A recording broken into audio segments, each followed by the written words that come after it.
ये कहानी एक ऐसे गरीब बच्चे की है जिसने अपने बचपन में ही सोच लिया था कि वो बहुत अमीर आदमी बनेगा, पर उसे रास्ता दिखाने वाला कोई नहीं है।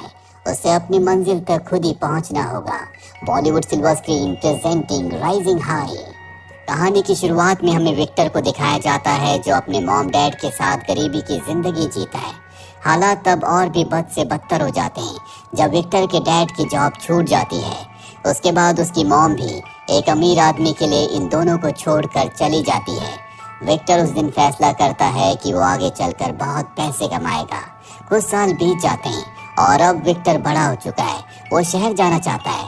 उसके डैड उसके जाने से पहले उसे $200 देते हैं और कहते हैं कि शहर में बहुत मेहनत करना और हमेशा खुश रहना।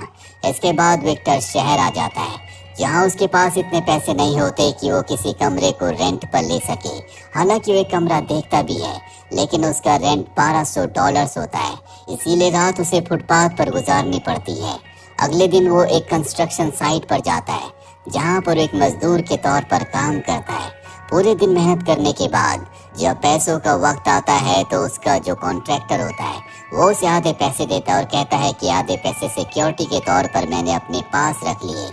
विक्टर के पास आज भी इतने पैसे नहीं है कि वो रात गुजारने के लिए कहीं पर छोटा मोटा कमरा किराए पर ले सके, इसीलिए वो एक बेंच पर लेट जाता है। बेंच पर लेटे हुए उसे ख्याल आता है कि अगर वो इसी तरह से काम करता रहा तो कभी वो जिंदगी में आगे नहीं बढ़ पाएगा। इसीलिए अगली सुबह वो अपने लिए बहुत अच्छे कपड़े खरीदता है जिन्हें पहनकर उसे कॉन्फिडेंस आता है। जिसके बाद वो एक कैफे में जाकर अपने नकली डॉक्यूमेंट्स बनाता है, साथ ही अपना इनकम सर्टिफिकेट बनाता है जिसमें उसकी इनकम $20,000 है। और अब वो एक रियल एस्टेट एजेंट से मिलता है। रियल एस्टेट एजेंट उसके कपड़े देखकर समझ जाती है कि ये बहुत ज़्यादा प्रीमियम नहीं है, इसीलिए वो बहुत ज़्यादा उसे एंटरटेन नहीं कर रही होती। पर जब वो अपना इनकम सर्टिफिकेट दिखाता है जिसमें $20,000 उसकी इनकम है तो वो उससे बहुत इम्प्रेस हो जाती है। जिसके बाद वो उसे प्रीमियम अपार्टमेंट किराए पर देने के लिए तैयार हो जाती है जिसका मंथली रेंट $3400 है और अब हर महीने $3400 रेंट चुकाना होगा। इसीलिए वो उसी कंस्ट्रक्शन साइट पर जाता है जहाँ पर उसने एक दिन पहले काम किया था। वहाँ पर जितने भी वर्कर्स होते हैं वो उन सबको इकट्ठा करता है और कहता है कि मुझे पता है कि तुम एक रात रुकने के लिए $38 चुकाते हो, पर मेरे पास एक प्रीमियम अपार्टमेंट है जिसमें हर तरह की फैसिलिटीज़ है और उस जगह पर रहने के लिए तुम्हें मात्र एक दिन के $40 देने होंगे और ना ही तुम्हें अपना इनकम सर्टिफिकेट दिखाना होगा। बहुत सारे वर्कर्स उसके साथ चलने के लिए तैयार हो जाते हैं और जब वो उस अपार्टमेंट को देखते हैं तो बहुत खुश हो जाते हैं। यहाँ पर विक्टर हिसाब लगाता है कि सारे खर्चे निकालने के बाद भी उसे महीने के $6000 बच रहे होते हैं, इसीलिए वो इसी तरह के 10 और अपार्टमेंट्स को किराए पर ले लेता है और देखते देखते उसके पास बहुत सारे पैसे जमा हो जाते हैं। और एक रात को उसे पता चलता है कि जो अपार्टमेंट उसने रेंट पर लिया था वहाँ पर रहने वाले लोग आपस में बहुत बुरी तरह से लड़ रहे हैं। उन्होंने अपार्टमेंट की हालत खराब कर दी होती है। विक्टर जब वहाँ पर जाता है तो उसे अपनी आंखों पर विश्वास नहीं होता। इनके आपस की लड़ाई की वजह से नेबर्स ने पुलिस को कॉल कर दिया होता है। साथ ही वो एजेंट भी आ जाती है जिसने विक्टर को रेंट पर दिया था। अब अरेस्ट होने के डर से वो पुलिस से भागना शुरू कर देता है। उसके साथ एक और आदमी भागता है जिसका नाम गैरी होता है और जब भी पुलिस से बहुत दूर निकल जाते हैं तो ये एक बार में जाते हैं जहाँ पर विक्टर गैरी को अपने बिजनेस के आइडियाज बताता है जो उसे बहुत अच्छे लगते हैं। इन दोनों को समझ में आ चुका है कि अगर इन दोनों को अमीर बनना है तो इन्हें रियल एस्टेट के बिजनेस में जाना होगा। ये एक ऑक्शन में जाते हैं जहाँ पर प्रॉपर्टी नीलाम हो रही होती है, पर ज़्यादा ऊपर बोली नहीं लगा पाते क्योंकि इनके पास लिमिटेड पैसे हैं। इसीलिए दोनों के दोनों वहाँ से बाहर निकल जाते हैं जहाँ पर बाहर एक गार्ड को देखते हैं और अब विक्टर गार्ड से बात करता है। वो कहता है कि हम तुम्हें कुछ पैसे देंगे लेकिन अगले ऑक्शन में तुम्हें हमारी मदद करनी होगी। गार्ड इनकी बात मान जाता है। अभी अगले ऑक्शन में जाते हैं जहाँ पर इनके जैसे और भी बहुत सारे लोग प्रॉपर्टी खरीदने के लिए आए होते हैं। गार्ड उन सबको एक दूसरे कमरे में ले जाता है जहाँ पर ऑक्शन नहीं हो रही होती और ये दोनों के दोनों उस कमरे में चले जाते हैं जहाँ पर ऑक्शन होती है। इन दोनों के अलावा वहाँ पर कोई नहीं होता, इसीलिए सस्ते दामों में बहुत सारी प्रॉपर्टी खरीद लेते हैं। अगली ऑक्शन एक बहुत बड़ी बिल्डिंग की होती है जिसकी कीमत होती है $3.5 लाख। इतने पैसे इनके पास नहीं है, लेकिन फिर भी विक्टर बिडिंग करता है और 3.5 लाख में उस 20 फ्लोर की बिल्डिंग को खरीद लेता है। 7 दिनों में इन्हें पैसे चुकाने होंगे, वरना इनके हाथ से बिल्डिंग जाने के साथ साथ इनके ऊपर बहुत बड़ा फाइन भी लगेगा। गैरी विक्टर से पूछता है कि हम इतने पैसे कहाँ से लाएंगे। वो कहता है कि हम बैंक से लोन लेंगे। इसके बाद ये गैरी की एक दोस्त जो कि बैंक में मैनेजर होती है उससे मिलने के लिए जाते हैं और लोन की डिमांड करते हैं, और इनके पास कोई भी डॉक्यूमेंट्स नहीं होते। इसीलिए बैंक मैनेजर पूछते हैं कि तुम्हारे पास सिक्योरिटी के लिए क्या है। विक्टर कहता है कि हमारे पास 20 फ्लोर्स की एक बिल्डिंग है और हर एक फ्लैट की कीमत, हर एक अपार्टमेंट की कीमत $3 लाख है, जिसका मतलब ये है कि उस पूरी बिल्डिंग की कीमत $6 मिलियन है। हालांकि ये सच नहीं होता, उन फ्लैट्स की, उन अपार्टमेंट्स की इतनी कीमत नहीं होती। बैंक मैनेजर जिसका नाम निकोल है वो इनकी बातों में आ जाती है। उसे लगता है कि अगर उसने इतना बड़ा लोन पास किया तो उसे भी प्रमोशन मिलेगा, इसीलिए वो इन्हें लोन दिलवा देती है। इसके बाद विक्टर गैरी के एक दोस्त की मदद से कुछ ऐसे लोगों के नंबर्स निकलवाता है जिन्हें प्रॉपर्टी में इन्वेस्ट करना होता है या जिन लोगों को प्रॉपर्टी खरीदनी है। इसीलिए उन सब क्लाइंट्स को अपनी प्रॉपर्टी पर बुलाते हैं, लेकिन उससे पहले ये खुद उस प्रॉपर्टी को देखने जाते हैं। जब ये अंदर जाते हैं तो इन्हें पता चलता है कि बिल्डिंग की हालत बहुत ज़्यादा ख़राब है। अगर ये किसी क्लाइंट को इस बिल्डिंग को दिखाएंगे तो कभी यहाँ पर पैसों को इन्वेस्ट नहीं करेंगे। कल यहाँ पर सभी क्लाइंट्स को आना होता है, इसीलिए दोनों के दोनों अपने एक तीसरे साथी के साथ मिलकर खुद ही एक पूरे के पूरे अपार्टमेंट को पेंट करते हैं। पूरी रात काम करने के बाद इनका काम खत्म हो जाता है। अगली सुबह यहाँ पर सभी क्लाइंट्स आ जाते हैं। ये बहुत जोश के साथ अपने फ्लैट को, अपने अपार्टमेंट बिल्डिंग को उन लोगों के सामने प्रेजेंट करते हैं। सब लोगों को इनका उत्साह देखकर इन पर विश्वास हो जाता है, इसीलिए सब के सब डॉक्यूमेंट्स पर साइन कर देते हैं। यहाँ पर एक बूढ़ा आदमी भी होता है जो कहता है कि मैं इस अपार्टमेंट को खरीदने के लिए अपनी जिंदगी भर की कमाई लगा रहा हूँ। मैं अपने ग्रैंडसन को एक गिफ्ट देना चाहता हूँ। विक्टर कहता है कि आप चिंता मत करो, हम आपके साथ कोई भी स्कैम नहीं करेंगे। इनके सभी अपार्टमेंट्स बिक जाते हैं। इस तरह से बहुत अच्छा पैसा कमाते हैं। साथ ही जो लोन इन्होंने बैंक से लिया था उस लोन को भी चुका देते हैं, जिससे निकोल को भी प्रमोशन मिल जाता है। हालांकि विक्टर को और गैरी को पता है कि इन्होंने लोगों के साथ धोखा किया है, जिसके लिए इनके दिल में शुरू में गिल्ट भी आता है, पर पैसों की चकाचौंध में विक्टर सब कुछ भूल जाता है। साथ ही अब वो निकोल को डेट भी करता है, जिसके बाद ये दोनों के दोनों शादी कर लेते हैं। पर अब भी विक्टर की भूख नहीं मिटी, उसे बहुत अमीर बनना है। इसीलिए वो अपनी एक कंपनी शुरू करता है जो कि रियल एस्टेट की कंपनी है। इसके लिए वो एक बार फिर से निकोल की मदद से बैंक से लोन लेता है और अब वो एक बिलियनियर बन चुका है, जो कि उसका बचपन का सपना है।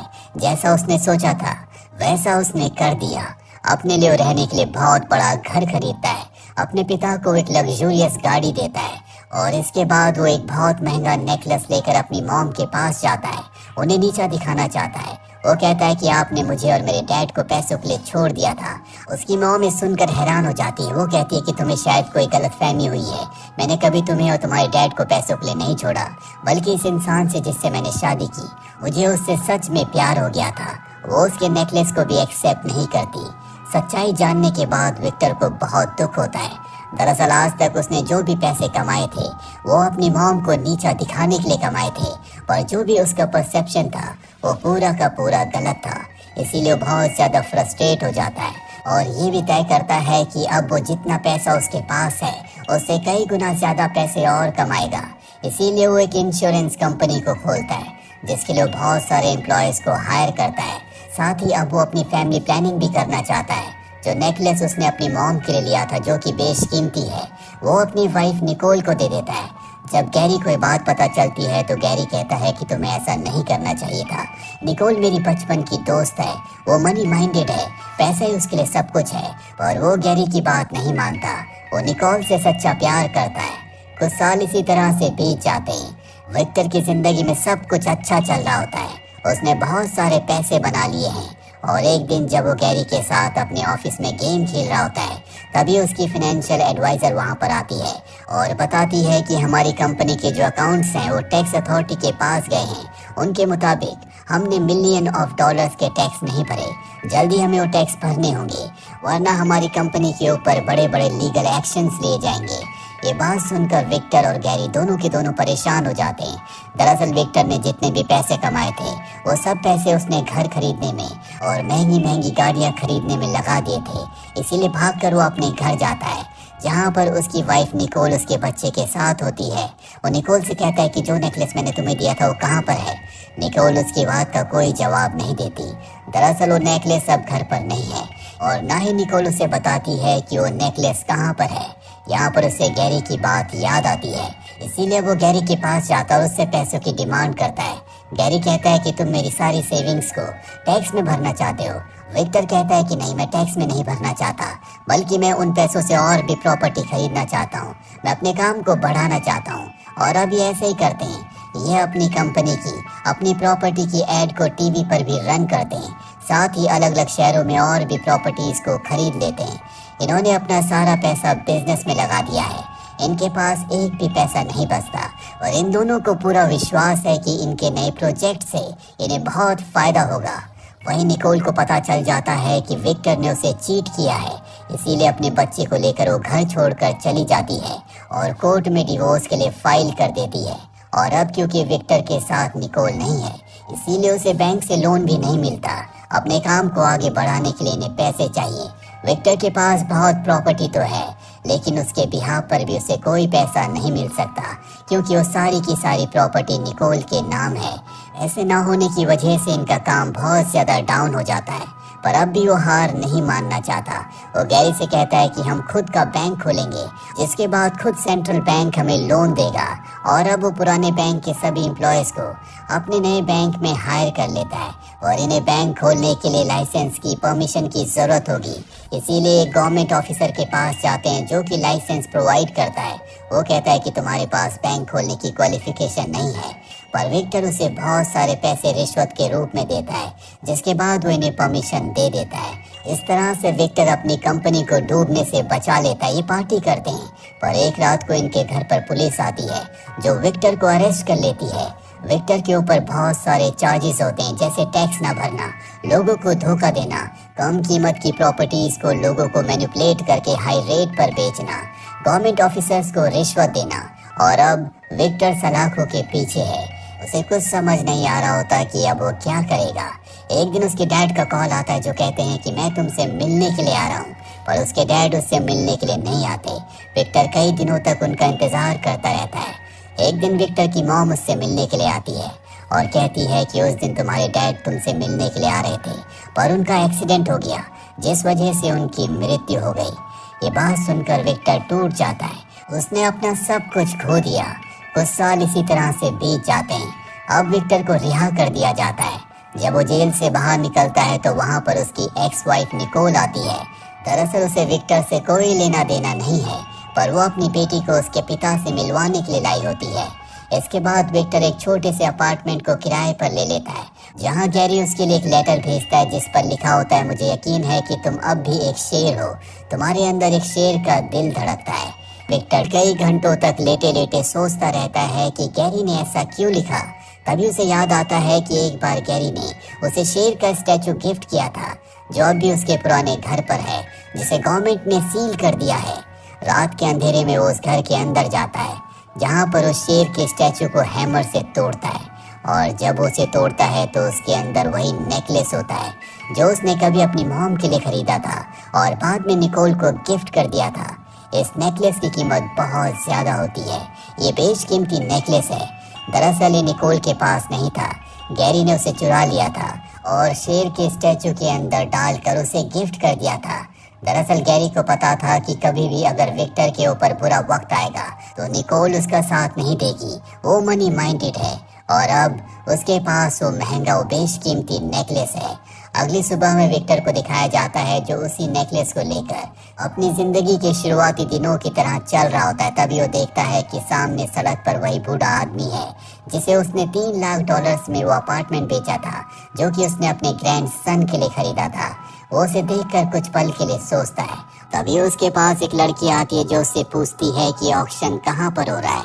वो भी उसके साथ चला जाता है। इसका मतलब ये है कि एक बार फिर से वो अपनी पुरानी जिंदगी जिएगा, जिस तरह से पहले उसने कामयाबी हासिल की थी। एक बार फिर से वो उसी तरह से कामयाब बनेगा। अगर वो बूढ़े आदमी की तरफ जाता तो वो इस बात को दर्शाता कि उसने अपनी जिंदगी में जो कुछ अपने पास्ट में किया था उसका उसे पश्चाताप है, पर वो उसकी तरफ नहीं गया बल्कि ऑक्शन के लिए चला गया। इसका मतलब ये है कि जो उसने पहले किया वो एक बार फिर से करने के लिए तैयार है। आपकी इस बारे में क्या राय है, कमेंट बॉक्स में ज़रूर लिखें। उम्मीद करते हैं कि ये कहानी आपको पसंद आई होगी।